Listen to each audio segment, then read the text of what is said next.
Hello, we are here with Dr. Raymond Bryant of Your Schools, a WTBQ show. Hello, Doctor. Good morning. Good morning. Good morning. So, what day and time is your show? I'm on every Monday from 12:05 to 12:30 on WTBQ. It's AM 1110, FM 93.5, or if you want to go online to www.wtbq.com, you can listen live on the air there. Tell me a little about your show. How's it unique? Well, we started, and I really should thank Frank Truax, the owner of WTBQ, offered us a spot a year ago to just try and have another vehicle to talk with our community. It's a call-in show, although we don't get a lot of callers, and a chance to share information of what's going on in the school district, have guests on. Last year, for instance, in the fall, we did live interviews in the studio or telephone interviews with college recruiters. You know, what were colleges looking for as students began their application process? How important was the essay? How important was service? How important was GPA and SAT scores? And what should parents know about all of that and be ready? So we try and have a show that is timely. If there's an event going on, we've had actors and actresses in who were performing in high school or middle school shows. We've had a guitar club in as a preview of upcoming concerts that students were doing, and we'll continue to use this as a vehicle to talk with the community, answer questions, share information, and hopefully sometimes have some good conversations about what people are thinking and what ideas they have or what they're not real pleased about in terms of things that we've done. All right.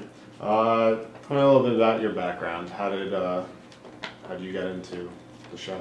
Well, I think I'm a frustrated actor. I began as a theater major over 40 years ago at State University of New York at Plattsburgh, and was a tech theater major and liked to act, and just sort of grew into a job in speech therapy, communications, and over the years have done community theater and started children's theaters. And when the opportunity came to do a show, it was just another chance to what some people would say, like my 5th grade teacher, Miss Powers, who dedicated my yearbook to the Speaker of the House. It's an avenue to talk with people, which is something I like to do, and have been in the business 41 years, and look for every avenue. I have a board who greatly believes in communication, and while we tweet and Facebook, we have a great website, we do community forums. Having a radio show is just one more opportunity to engage with the community, another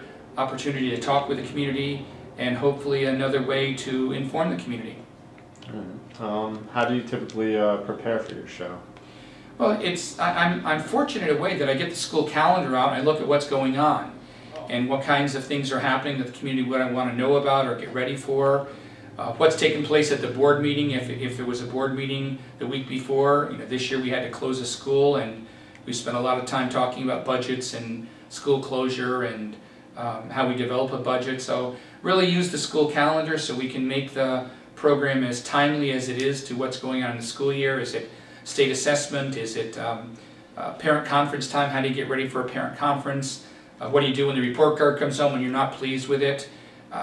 So calendar's been real helpful, and we use that, and it's amazing how quickly 25 minutes goes on the air, and every now and then we're fortunate to have a caller that really enhances the show, and I think that's probably the biggest disappointment, that it's lunchtime and people are busy, but having more call-ins so that we really get our community involved is something we're going to work on for next year. Yeah, would you say that's the biggest challenge in doing your show? Yeah, I think participation, so it's not a one-way conversation. Being able to get feedback and have people call in and say, graduation was great, or why didn't you think about this, or we're concerned about this, or we're concerned about that, and actually having a real discussion, I think would enrich the show so people could hear different points of view, because when you listen to our presenters you hear one point of view, and if we had a dialogue and people talking back and forth, arguing sometimes, or at least sharing difference of opinion, I think it would make a richer show. So I think the biggest challenge is to get more people willing to call in and participate in the show. Now that school's out, what do you have planned for the summer as far as the show? Well, I think summer doesn't stop. We'll take a break next week because it's 4th of July, But after that, getting ready for the fall, we have, for instance, in August we do a car drivers meeting. For anybody who wants to drive to school, they have to come to a mandatory meeting and bring their parents before they can get a permit.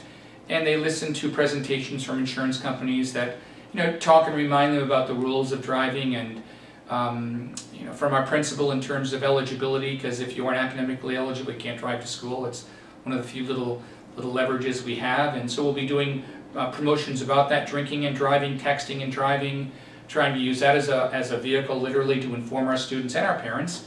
So we'll do a show about that. Athletics kick off early in August, so we'll talk to parents about tryouts and what happens when your child doesn't make a team. And this year we're introducing the Positive Coaching Alliance across the district, so we'll have some shows around that. Always questions about starting up in September, from schedules to programs, so lots of opportunity, a few shows over the summer, but we'll use them really to talk about getting ready for school in the fall and what you can look forward to. That sounds great. That was Dr. Raymond Bryant of Your Schools at WTBQ show. Thanks for joining me. Thank you very much.